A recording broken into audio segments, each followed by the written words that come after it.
kita bisa bersilaturahmi, bertatap muka, bertadarus dan berta'alum. Semoga ini menjadi bekal kita di akhirat nanti. Sekecil apapun amal soleh yang kita lakukan itu tidak akan disia-siakan Allah Subhanahu wa Ta'ala. Mudah-mudahan dari sini nantinya hari ini kita memulai dengan amal soleh, dan insya Allah sehari ini Allah jaga kita dari amal-amal yang tidak Allah ridho. Amin ya rabbal alamin. Bapak Ibu jamaah Allah muliakan, terakhir jumpa bulan lalu Ramadan belum habis ya. Sekarang Syawal hari terakhir, besok sudah masuk bulan Dzulqa'dah. Karena belum sempat ketemu dengan jamaah, maka saya mengucapkan minal aidin wal faizin. Semoga Allah catat kita sebagai orang yang kembali kepada kesucian dan fitrah, dan menjadi orang-orang yang sukses dengan takwa yang kita punya di bulan Ramadan kemarin. Jadi terakhir yang kemarin kita bahas tentang orang-orang yang bertakwa itu, ternyata kita masih sangat jauh lah.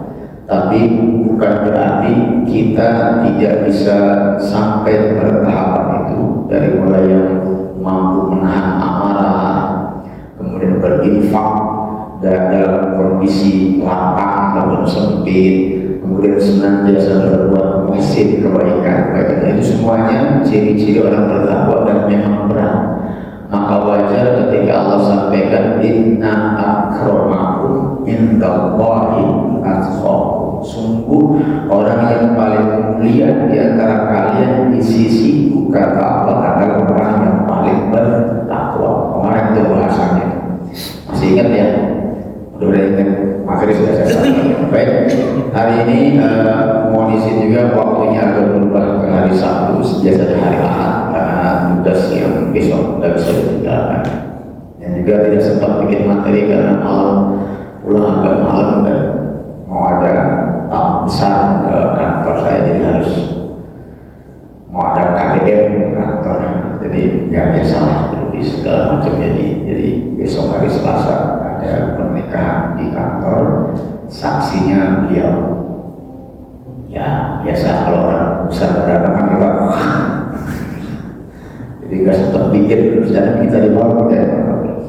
Tapi insya Allah hari ini kita akan membaca dari kitab Naskah Ibad, yang ini juga menjadi kiat praktis buat kita untuk mengamalkan tazkiyatun nafs yang kita pelajari selama ini. Saya belajar di jadi ini cara orang-orang yang membersihkan jiwanya adalah orang-orang yang akan nantinya mengenal Allah lebih dalam. Nah, kitab ini adalah kumpulan nasihat-nasihat yang menjadi kiat praktis buat kita untuk mempraktekkan jiwa kita yang sudah belajar tazkiyatun nafs. Mudah-mudahan semakin bersih jiwa kita dan ibadah itu semakin terasa, sehingga kita lebih cinta kepada sang makhluk, lebih merasakan ibadah itu lebih bermakna gitu ya, dan segala macam. Nah ini kita baca tentang babul asyir, bab nasihat 10-10 ya. Qala al-amru wal maqalah as-salisa, dalam makalah yang ketiga dalam bab yang 10-10. Qala Umar radhiyallahu anhu, Umar radhiyallahu berkata, asyratun la tasbuqu bi ghairi asyratin. Ada 10 perkara, ya 10 perkara yang tidak sempurna kecuali diiringi dengan 10 perkara. Nah ini sekali lagi saya sampaikan, ini bagian dari kiat praktis kita untuk mempraktekkan ilmu tazkiyah nafs. Atau saya tanya dulu nih, Bapak Ibu, selama kita belajar tazkiyah nafs, kira-kira jiwa kita sudah bersih belum? Sudah bersih belum? Kalau dibilang belum, enggak juga, karena kita berproses. Kalau kita udah bersih banget, enggak juga. Namanya manusia kan. Sekarang nih di masjid rumah Allah kita berjaga. Begitu keluar ke pasar, ada segala macam infiltrasi atau pengaruh, itu bisa membuyarkan lagi kan. Tapi kita tetap pada posisi ataupun keinginan untuk berproses menjadi orang yang senang membersihkan hati. Itu ya, sepakat ya Pak ya.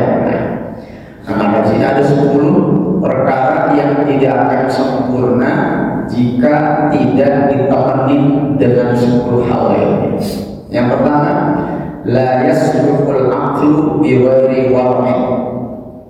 Akal pikiran kita, logika kita, pendapat kita tidak akan sempurna manakala tidak diikuti dengan sifat warok.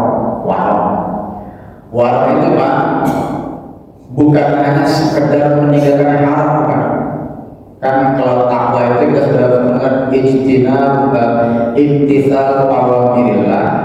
Takwa itu adalah melaksanakan perintah Allah, wajtinabu nawahi, dan meninggalkan larangan Allah. Takwa ya.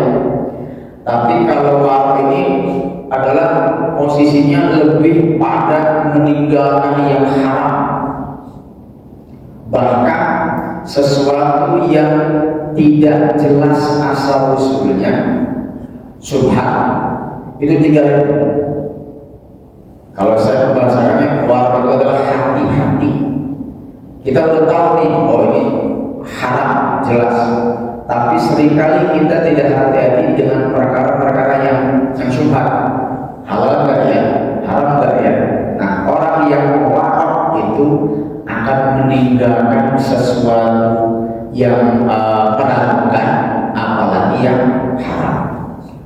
Nah, akal pikiran kita Pak kadang-kadang mengajak kita untuk berpikir atau untuk memberikan legitimasi, nggak haram ini, sehingga coba apa ya, apalagi ketika kita sudah punya banyak basic ilmunya.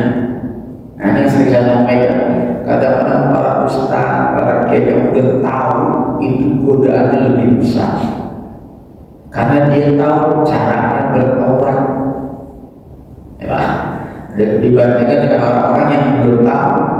Nah, itulah semakin ilmu kita bertambah, semakin akal kita bertambah, justru semakin besar godaan.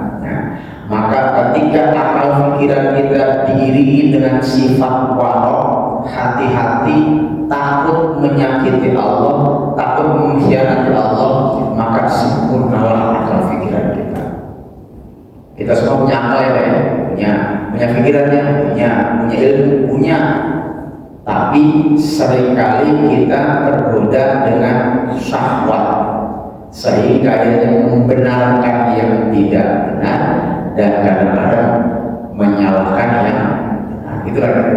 Maka di sini disebutkan tidak akan sempurna akal kita, ilmu kita, pikiran kita, kecuali dengan adanya sifat warok dalam jiwa kita. Nah, warok ini adalah praktek daripada sifat ataupun proses tazkiyah nafs. Ingat ya Pak, tazkiyah nafs itu targetnya bersih jiwa, bersih hati, sehingga kita merasa dekat dengan Allah dan tidak mau mengkhianati Allah. Itu poinnya. Nah, di sini sebutkan idza aqalaka aqluka amma la yanbaghi fa anta aqil. Berkata Amr bin Qais, jika akal pikiranmu mengajak engkau untuk meninggalkan sesuatu yang tidak pantas, sesuatu yang tidak penting, maka engkau adalah orang yang bijaksana. Jadi akal kita nih Pak, jangan dibiarkan hilang, tapi diiringi, dibungkus dengan sifat warok. Seringkali orang yang semakin pintar tidak ada waroknya, ngomong sembarangan, merasa paling pintar, merasa paling tahu dan merasa pintar, sehingga orang lain dianggap salah. Ini karena tidak dibarengi dengan sifat waro. Baik. Jadi waro itu gitu, Bapak bisa cek, uang boleh googling ya, waro itu apa? Adalah sifat sikap yang hati-hati sebenarnya dari seorang hamba untuk tidak menyakiti Allah dengan cara menjaga dirinya dari sesuatu yang tidak jelas sumbernya. Kalau yang haram semua orang begitu ya, semua orang muslim pasti meninggalkan yang haram, tapi tidak semua orang bisa meninggalkan yang syubhat. Cek dalam diri kita masing-masing ya. Kadang-kadang kita sudah mengaku beriman sama Allah, saya iman sama Allah, Ustaz, yakin, tapi sebatas apa iman? Ya saya tahu Allah Tuhan kita, Allah pencipta kita, udah kayak begitu sampai itu. Sehingga mereka atau orang seperti ini kadang-kadang atau mungkin kita tidak banyak memahami sifat-sifat Allah. Allah punya nama yang kita kenal dengan Asmaul Husna. Itu yang terhitung banyak kita itu. Satu di antaranya adalah Allah punya sifat Ar-Razzaq. Allah Maha Pemberi rezeki. Seringkali kita memaksakan rezeki bukan dari Allah, sehingga kita tabrak mana yang pokoknya yang penting garam sikap. Itu bukan barok. Berarti kita hanya iman kepada zat Allah dan wujudnya Allah, tapi tidak beriman kepada bahwa Allah Maha Memberi rezeki. Gitu dari mana? Ya. Makanya ketika seperti ini, akal pikiran kita sudah punya banyak ilmu ini harus dibungkus dengan sifat waro. Agar apa? Agar tidak terjerumus kepada akal pikiran yang liar. Berikutnya Rasulullah bersabda, annahu qala al-aqlu nurun fil qalbi. Akal pikiran itu adalah cahaya di hati. Yufriqu bainal haqqi wal batil. Akal itu akan mampu membedakan mana yang hak dan mana yang batil. Ini jelas ya, mana yang hak, benar, dan mana yang salah. Nah, waro tengah masalah itu. Waro adalah benar-benar tahu, oh ini yang gak jelas sumbernya, maka tinggalkan.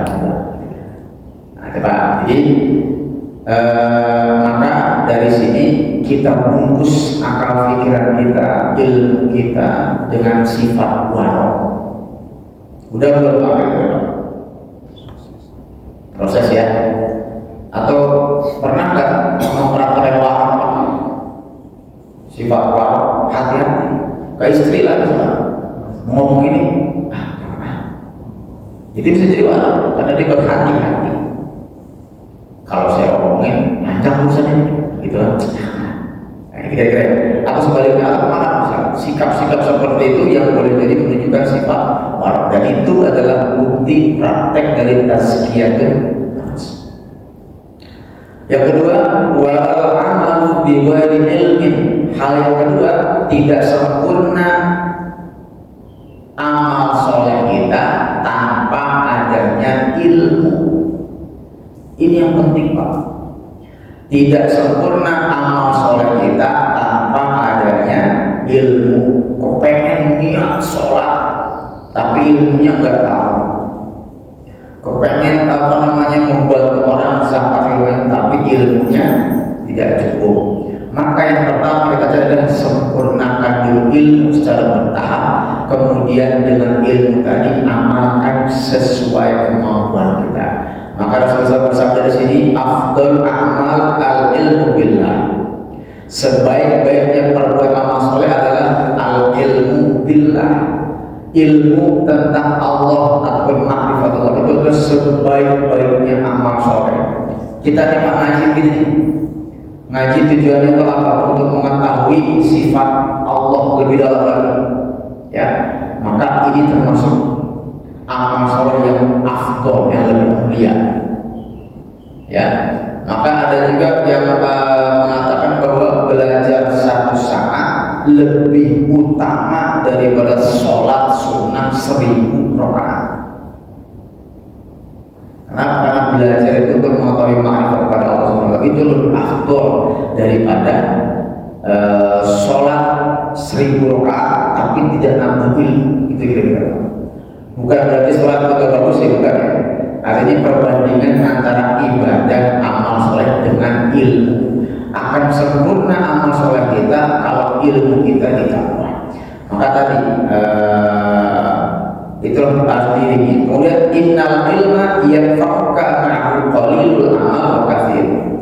Saya tanya nih Bapak selama hari Sabtu Ahad kajian subuh di sini, kemudian ngaji di mana-mana, baik YouTube bisa segala macamnya. Kira-kira ilmu kita bertambah? Tambah ya? Tambah banyak ya? Terus berdasarkan ilmu yang bertambah itu, kira-kira amal soleh kita bertambah kan? Ada yang bertambah, ya. Maka dengan ilmu yang kita miliki, kemudian kita amalkan meskipun sedikit apalagi banyak, maka ilmu tadi memberikan manfaat buat amal soleh kita.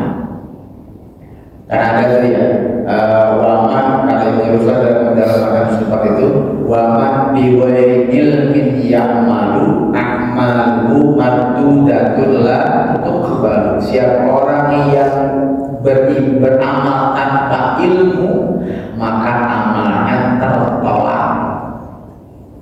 Maka kewajiban kita belajar, memperdalam ilmu, kemudian mengamalkan berdasarkan ilmunya. Nah itu insya Allah akan makbul, akan diterima ya. Jadi tadi Pak, ilmu itu kan memberikan manfaat buat kita kalau diamalin, meskipun ngamalinnya sedikit. Al ilmu ada maksudnya ketika kita kecil ya, al ilmu bila amalin kasyajari bila samai. Ilmu yang tidak dimanfaatkan bagaikan pohon besar yang tidak berbuah. Ya udah, memang kadang-kadang paling jalan gitu ya. Pokoknya seperti itu hanya perumpamaan saya. Intinya ketika kita ingin menyempurnakan ibadah, maka sempurnakan ilmunya. Terus gimana Ustaz? Kalau sudah berilmu, maka apakah dengan kita sudah punya ilmu terus kita diam aja? Enggak. Setelah punya ilmu, kita punya kewajiban mengamalkannya. Kalau tidak diamalkan, bisa jadi dosa. Bisa jadi dosa. Ya, jadi ketika kita tidak punya ilmu, boleh jadi amal soleh kita tertolak. Ketika udah punya ilmu, boleh jadi kita berdosa karena tidak ngamalin. Makanya kewajiban kita para pelajar, para pencari ilmu, mengamalkan ilmu yang kita peroleh semampu kita. Banyaklah kita sering nih baca. Ketika memulai pekerjaan, baca bismillah. Udah belum? Praktek. Selesai dapat nikmat, bilangnya alhamdulillah. Udah belum? Praktek. Itu kecil-kecil seperti itu membawa manfaat. Pakai baju, tangan kanan kedua, kiri belakang lepas baju, tangan kiri dilepas. Nah gitu ilmu praktis seperti itu kita amalin ya. Kenapa disebut wa innal jahla la yanfa'uka amal qalul amal wala kasir, dan sebaliknya kalau kebodohan tidak memberikan manfaat buat kita meskipun amalnya banyak. Amalnya banyak, tapi tidak ada ilmunya, maka kebodohan tadi tidak memberikan manfaat. Nah ini ilmu merupakan praktek daripada tazkiyatun nafs. Semakin orang mengetahui tentang sesuatu, maka semakin bijaklah dia. Nah, kita itu Pak. Nah seperti itu. Jadi yang kedua, ilmu amal soleh tidak akan sempurna kecuali dengan ilmu.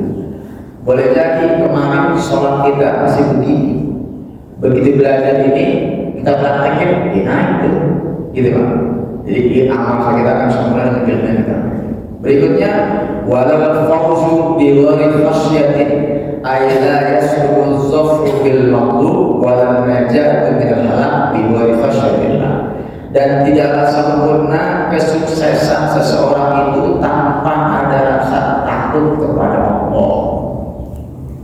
Kita udah pernah punya sukses, dagang kita sukses, kemudian keuntungannya besar, kita punya jabatan, punya pangkat,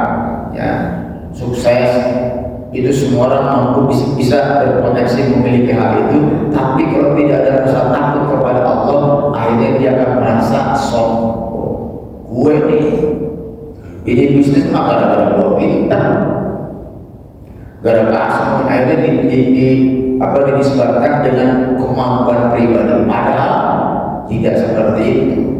Semuanya adalah Allah yang berkehendak.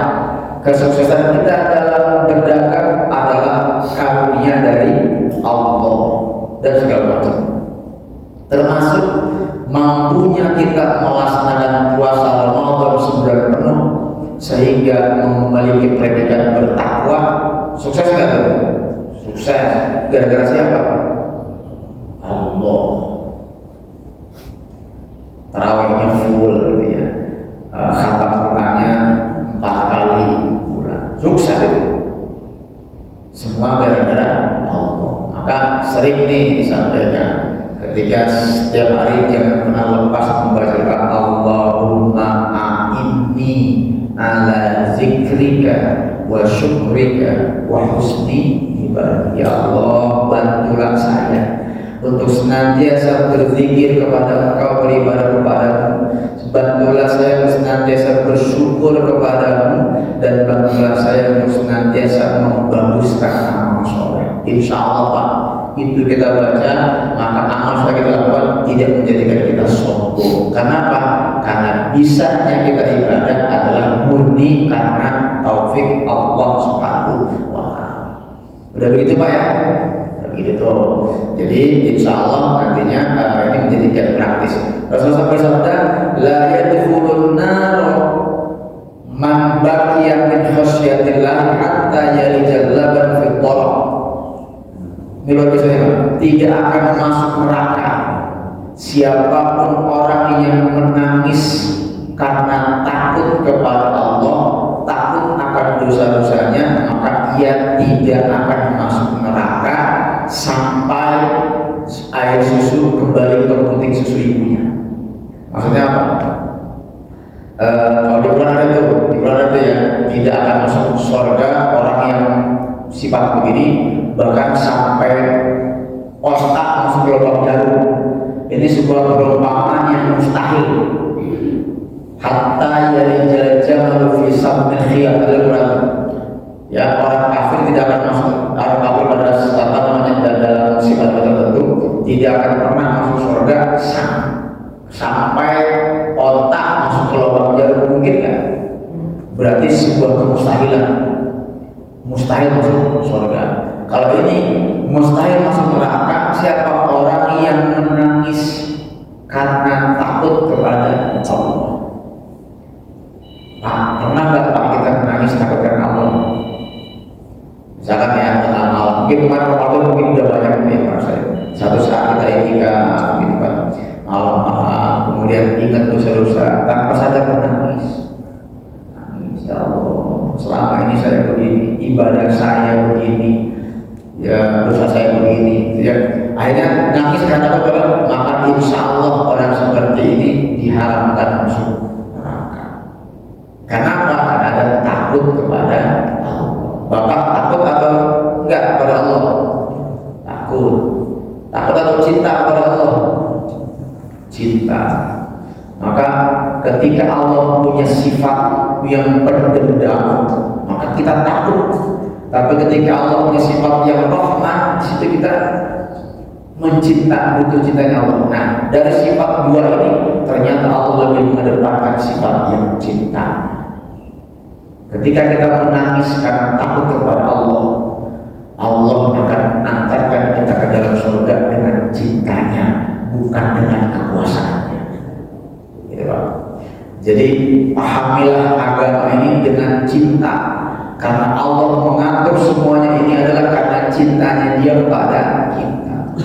Ya, jadi Allah perintahkan kita sholat bukan karena Allah perkasa, Allah cinta kepada kita. Gitu Pak.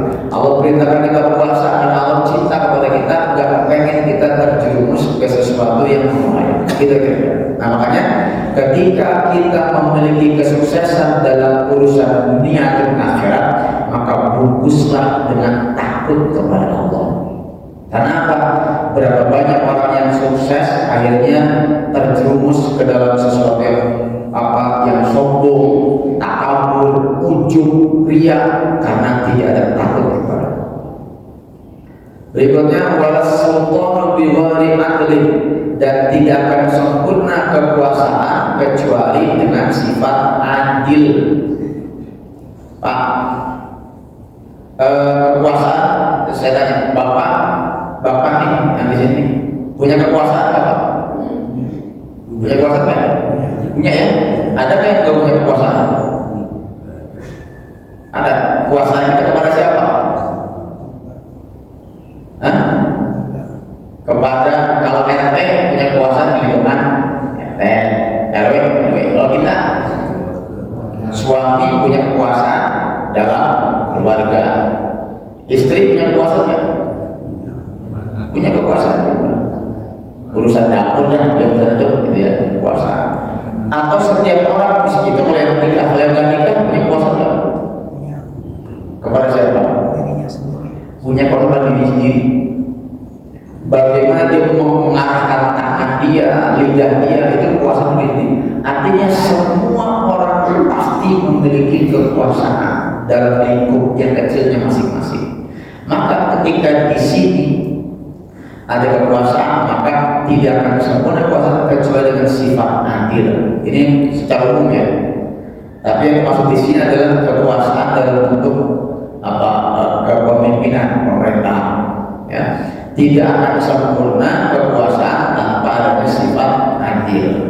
Rasulullah bersabda, "Ahabbun nas ila Allah Ta'ala yaumil qiyamah wa adnahum ma'ahu majlisan imamun adil." Bahwa Bapak yang sekarang sedang memiliki kekuasaan, satu targetnya bahwa kata Rasulullah, orang yang paling Allah cintai di hari kiamat nanti dan posisinya dekat dengan Allah diketahui adalah imam yang adil.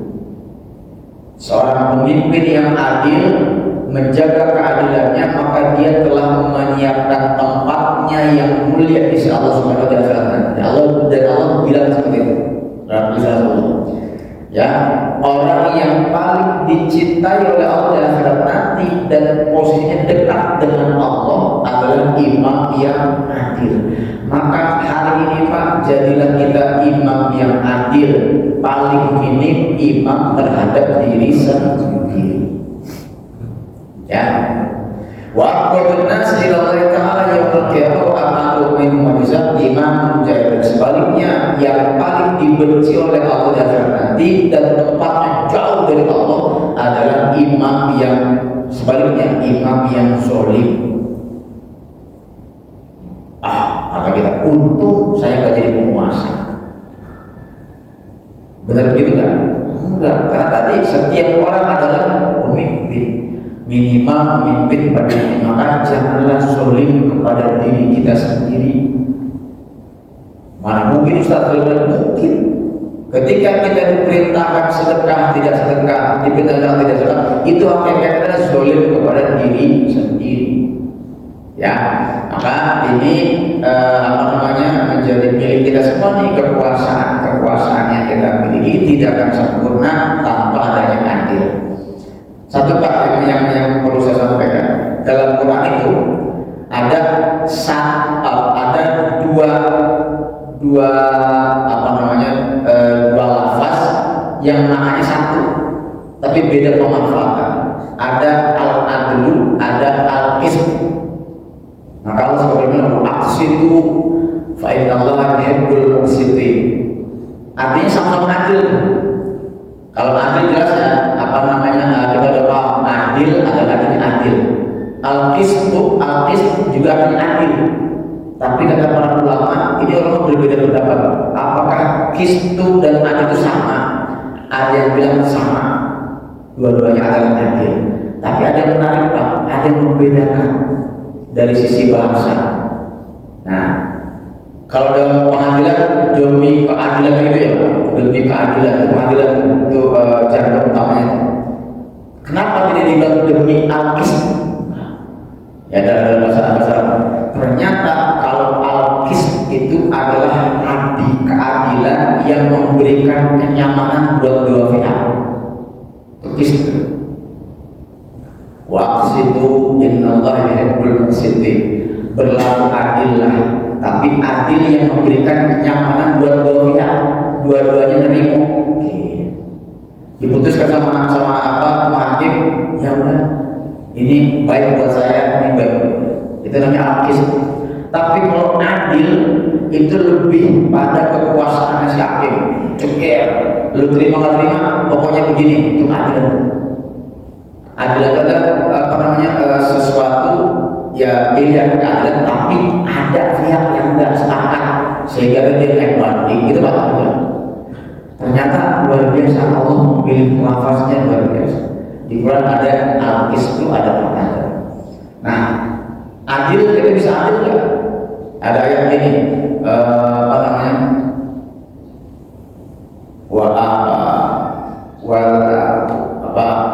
walam ta'dilu walau harastu.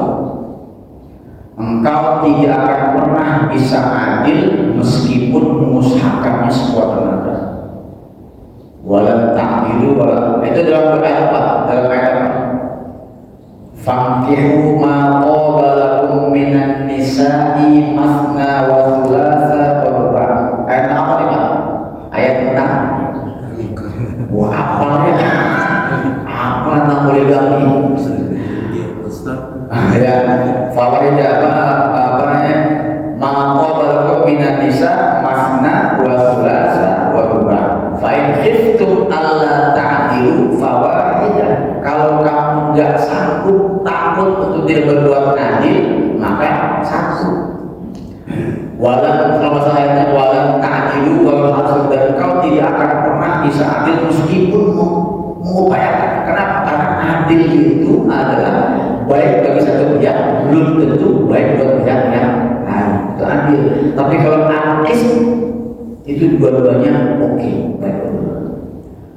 Saya semakin berdoa Allah benar-benar Allah benar-benar memilih kata-katanya luar biasa. Itulah yang bisa dilakukan.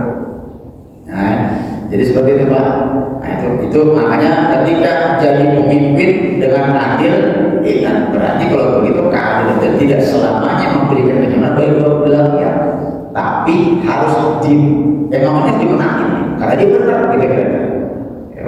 Nah, terus walau hasan ayat al-hakim kalau maksudnya dibuat ada, dan tidaklah sempurna kehormatan diri manusia kecuali dibungkus dengan adab dan kesopanan. Kita punya kehormatan diri Pak. Orang ada yang punya jabatan maka dia punya kehormatan. Orang yang punya ilmu dia punya kehormatan. Dia punya nasab yang baik itu punya kehormatan. Tapi semuanya itu tidak akan sempurna kalau tidak dibungkus dengan adab dan perilaku atau memberikan pekerjaan yang baik. Maka kita sering dengar al-adab, adab dulu sebelum ilmu. Ya. Jadi ada orang yang ilmunya tinggi tapi tidak punya adab, salah. Semua salah. Ya. Jadi kehormatan itu harus dibungkus dengan adab. Di sini sebutin kata ulama, al-ilmu syarafun la qimata. Ilmu itu adalah kemuliaan yang tidak ada nilai harganya. Orang punya ilmu Pak, di mata Allah itu meningkat. Maka kita semua nih dalam proses belajar, maka tanpa kita sadar Allah akan derajat kita. Dan itu adalah sebuah yang tidak bernilai harganya. Wal adab, dan sementara adab berikutnya adalah malul la khawfa, adalah harta berharga yang menjadikan kita merasa aman. Bapak kalau punya adab kesopanan, meskipun Bapak jalan di tengah preman tapi kalau sopan dan tidak menyinggung orang lain, insya Allah aman. Jadi kira-kira gampangnya. Maka ketika kita merasa punya harta, merasa punya jabatan, merasa punya nasab yang baik, bungkuslah itu semua dengan budi pekerti yang baik. Ingat, wahsin in ahsantum li anfusikum. Kalau engkau berbuat baik kepada siapapun, maka berbuat akan kembali kepada kita. Itu adab. Ya, kita semua punya kehormatan itu, tapi tidak semua orang memiliki adab. Dan adab itu Pak adalah bukti daripada tazkiyah nafs. Karena setiap hari berproses. Kadang kalau kondisi nanti lagi enak, sokan kita mau. Tapi kalau kita lagi nggak senang atau lagi stres atau lagi banyak pikir, ada yang menyelekit hubungan. Itu jadi tugas kita bahwa setiap saat kita harus terus berproses membersihkan jiwa kita dengan adab-adab yang kita miliki. Lanjut apa berarti 5 ya. Cepat aja. Berikutnya walasulu biwari amin, dan tidaklah sempurna kebahagiaan seseorang tanpa adanya rasa aman, rasa nyaman. Bapak bahagia banget, senang banget, tapi was-was. Kayak kucing senang dapat ikan, tapi makannya nyolong, dapat ikan tapi nyolong. Itu apa namanya? Dia ketika gembira tapi tidak aman, maka ini dia tidak nikmat. Sama kayak orang-orang yang alhamdulillah yang mungkin bergerbong di kontrakan gitu, menikmati tapi tidak merasa. Maka tidak sempurna kegembiraan seseorang tanpa dia diiringi dengan rasa aman dan nyaman. Akan terasa nikmat sekali manakala kita makan dari duit kita yang halal ya, meskipun sedikit. Ya, maka tadi tidak akan sempurna kegembiraan tanpa ada ketenangan batin. So, berikutnya walal gina bil mali wa wujudi, tidak akan sempurna kaya seorang tanpa adanya kedermawanan. Ya, tidak akan sempurna kekayaan seseorang tanpa diiringi dengan jiwa yang dermawan. Ya kan? Itu kita bisa ngerasain. Ya, jadi ketika kita punya kekayaan, maka jadilah pribadi yang dermawan. Rasulullah bersabda, "As-sakhiyyu qaribun minallahi ta'ala, qaribun minan nas, qaribun minal jannah, ba'idun minan nar." Orang yang dermawan dekat kepada Allah, dekat kepada manusia, dekat ke surga, jauh dari neraka. Mau nggak Pak? Allah dekat, dan Allah mencintai orang yang dermawan. Orang-orang yang dekat sama dia, tahu dia dermawan, murah hati, sering membantu orang. Kayak seperti ini, maka surga pun dekat kepada dia. Kalau surga dekat, maka neraka jauh. Sebaliknya orang yang bakhil, jauh dari Allah, jauh dari manusia, jauh dari surga, dekat ke neraka. Pilih mana? Nah, kan gitu ya. Pilihannya jelas kan? Pasti kita pilih yang dermawan. Pak, dermawan itu gimana sih Pak? Apakah harus menunggu kita kaya? Tidak. Dermawan itu adalah kemampuan kita untuk berbagi meskipun sedikit. Saya juga mikirin Pak, ketika Gus Bah bilang orang yang duitnya pas-pasan lebih hebat infak daripada orang kaya. Sama saya mikir, coba saya lagi Pak, orang yang duitnya pas-pasan atau orang miskin kata-katanya, itu kalau infak jor-joran lebih hebat daripada orang yang kaya. Orang yang punya duit 10.000 berani diinfak 50%. Ya Pak, ini 10.000 nih, bagi badan. Berarti 50% itu Pak, berani dia, hebat kan? Hebat. Orang kaya sekarang punya duit 1 miliar, berani gak bagi 5 juta? Aduh, enak aja 5 juta loh. Gak berani kan? Paling 1 juta aja, berapa persen itu? Makanya bagi Pak, hebat orang miskin. Luar biasa logikanya beliau. Iya, kita kadang-kadang jadi 10.000 berani gitu. Berarti itu dermawan yang tanpa sadar kita berani menginfak 50%. Orang kaya ini gak berani. Kita punya 10 juta, berbagi 5 juta, aduh, tak dulu Pak. Berarti mendingan punya duit kita itu berapa?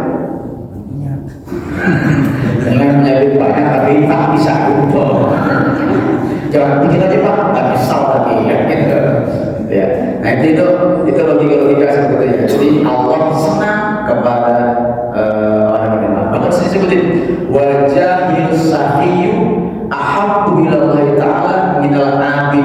bakhil, orang yang bodoh tapi dia dermawan, lebih Allah cintai daripada orang yang abid ahli ibadah berilmu tapi bakhil.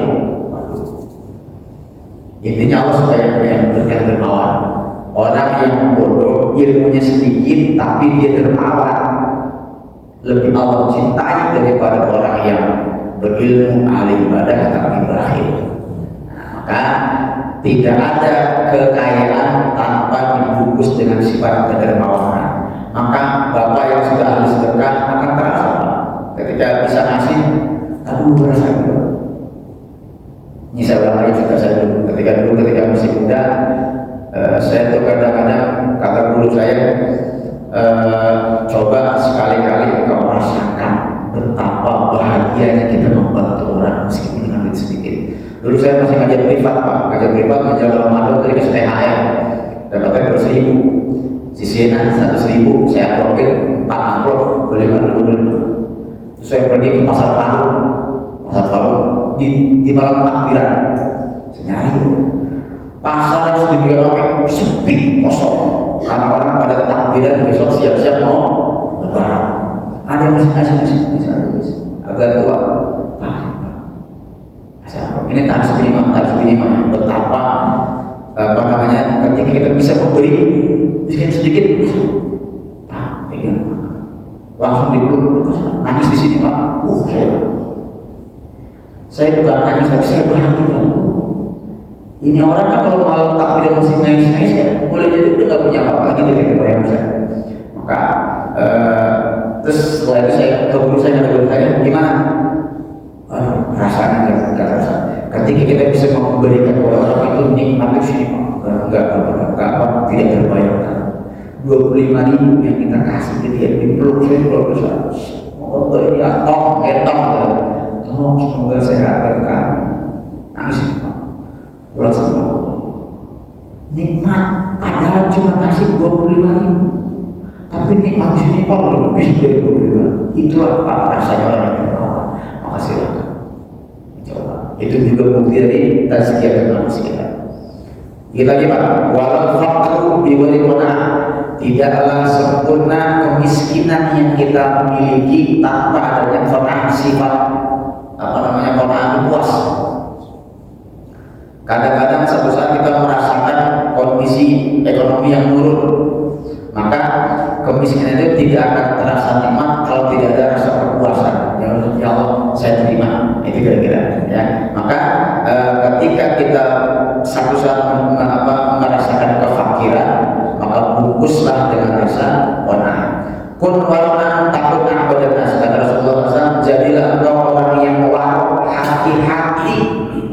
Ya, maka engkau akan menjadi orang yang paling tinggi ibadah Subhanahu wa ta'ala. Wa kun qanaah takut asqurun nas.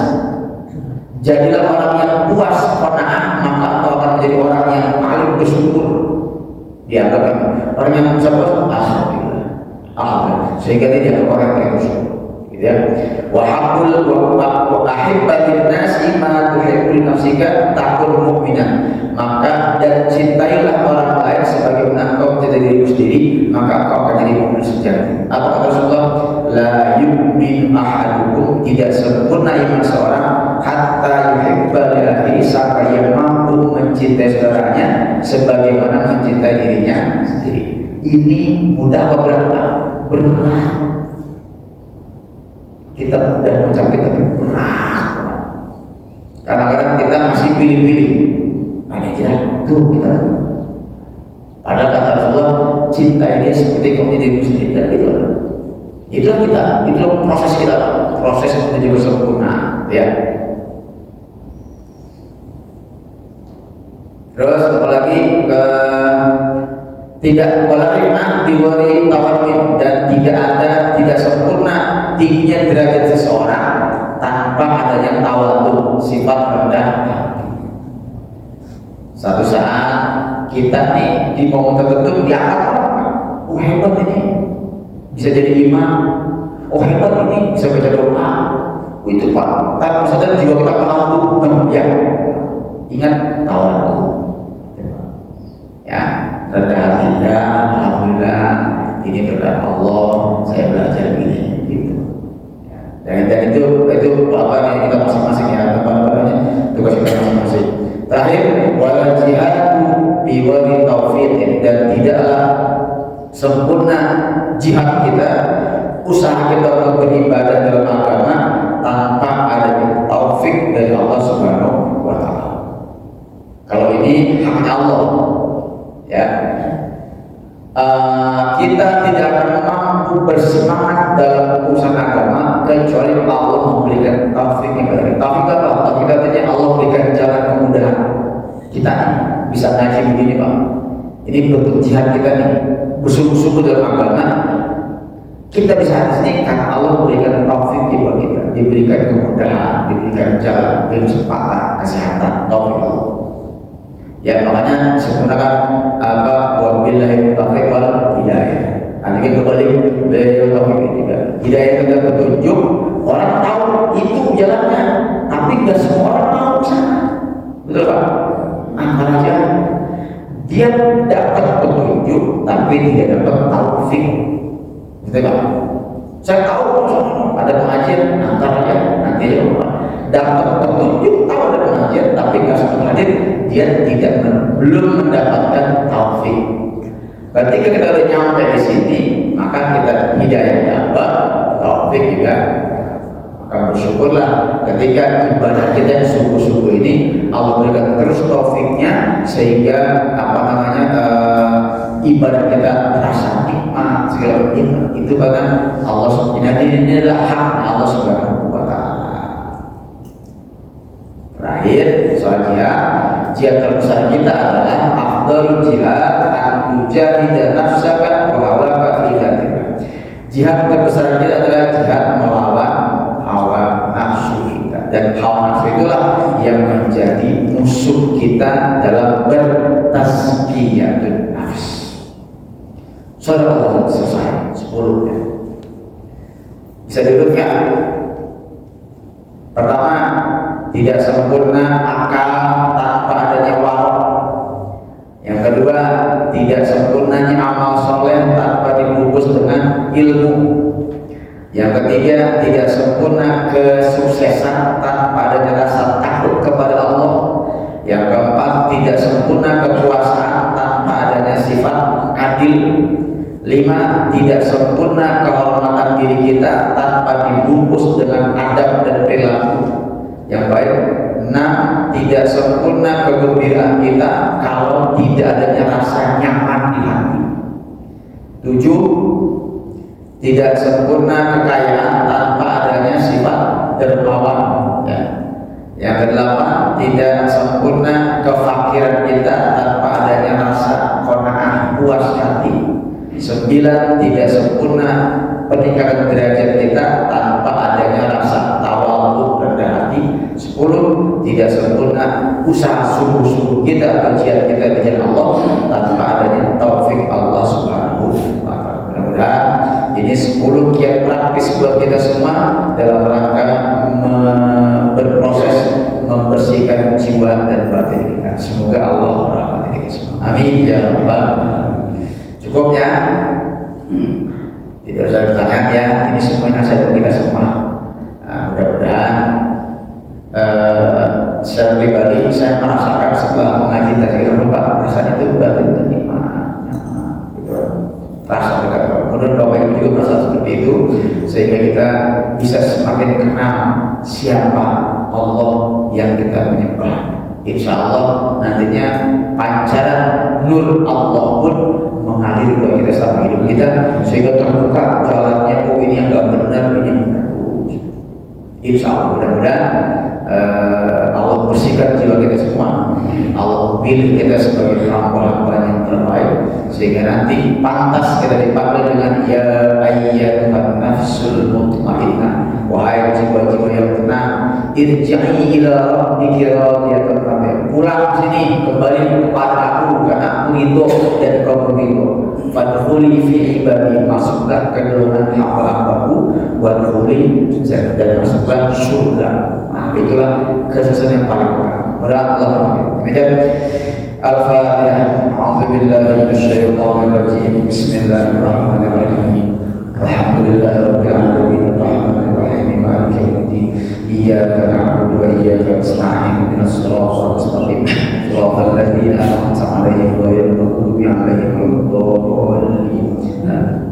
Bismillahirrahmanirrahim. Alhamdulillahirabbil alamin. Allahumma shalli ala sayyidina Muhammad wa ala ali sayyidina Muhammad. Allahumma anfa'na bima 'allamtana wa 'allimna ma yanfa'una warzuqna 'ilman tanfa'una. Allahumma inna nas'aluka ma 'allamtana farzuqhu ilayna 'inda hajatina ilayhi. Allahumma ij'al jam'ana hadha jam'an mubarakan marhuman wa tafarraqana min ba'dihi tafarraqan mubarakan ma'suman wa la tad'i lana fina wa la hawalaina wa la mimman yasma'una shaqiyyan wa la mutrudan wa la mahruman bi rahmatika ya arhamar rahimin. Allahumma rabbana taqabbal minna innaka antas samiul alim wa tub 'alaina innaka antat tawwabur rahim. Rabbana atina fid dunya hasanah wa fil akhirati hasanah wa qina adzabannar. Sallallahu ala sayyidina Muhammad wa ala alihi washabihi ajma'in walhamdulillahi rabbil alamin. Demikian, lebih kurang maaf. Wallahu muwaffiq ila aqwamit thoriq. Assalamualaikum